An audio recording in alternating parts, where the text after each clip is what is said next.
Hello, this is Virgil, Labrador, Editor-in-Chief of Satellite Markets and Research, and we're here in Cape Canaveral, Florida.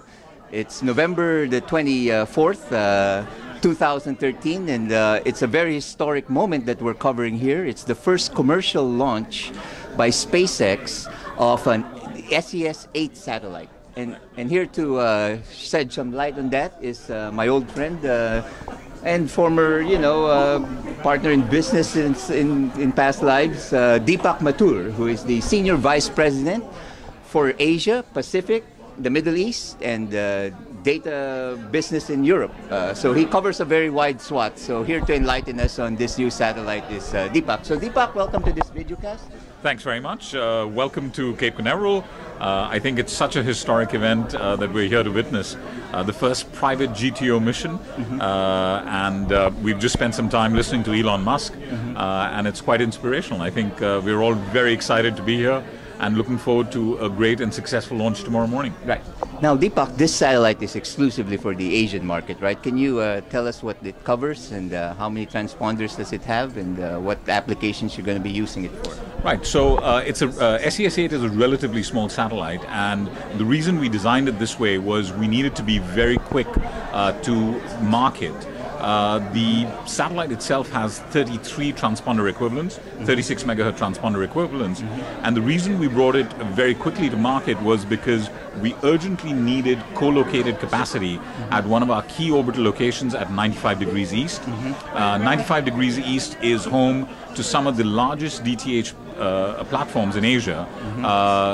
Dish TV, for example, in India is at 95 degrees and has nearly 15 to 16 million homes that are addressed out of India. Right. The satellite also, NSS-6, which SES-8 will be co-located with, also addresses markets like Vietnam, like Thailand, where we see tremendous growth. Right. And so the idea was to bring a very rapid set of capacity to the market.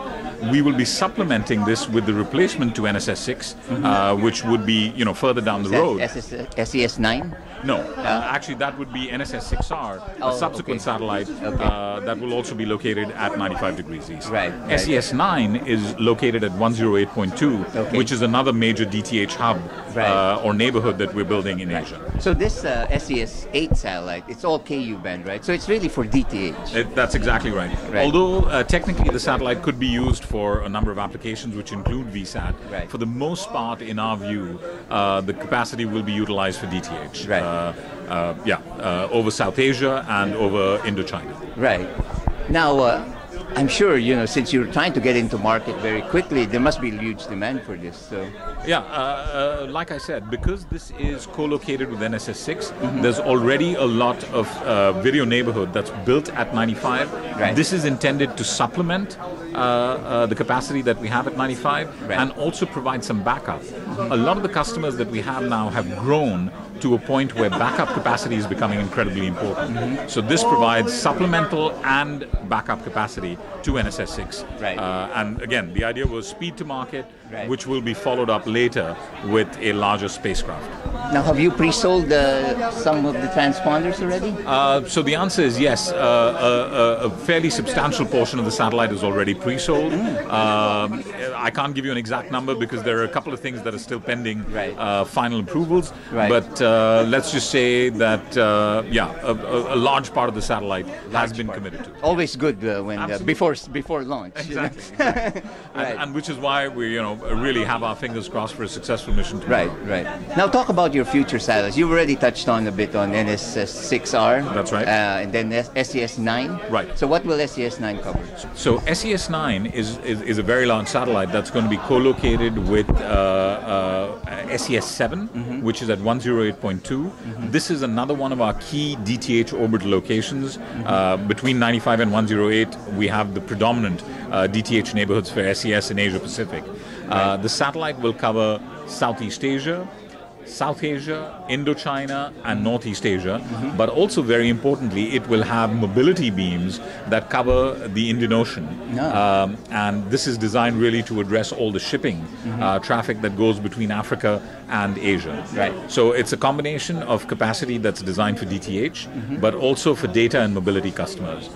It's going to be a very substantial satellite, close to 90 transponder equivalents. Right. And we expect that satellite to go up, to be launched in mid-2015 and provide very, very important augmentation capacity for our customers. So lots to look forward to, yeah. Absolutely. As we've spoken before, Virgil, I think the demand characteristic of what's happening in Asia is very positive. Right. We need to be responsive to provide our customers with best-in-class satellite solutions. Right. We're confident we're doing that, and SES is always trying to innovate. This is one of the reasons why we have backed SpaceX and will be the first GTO customer to launch with them. Right.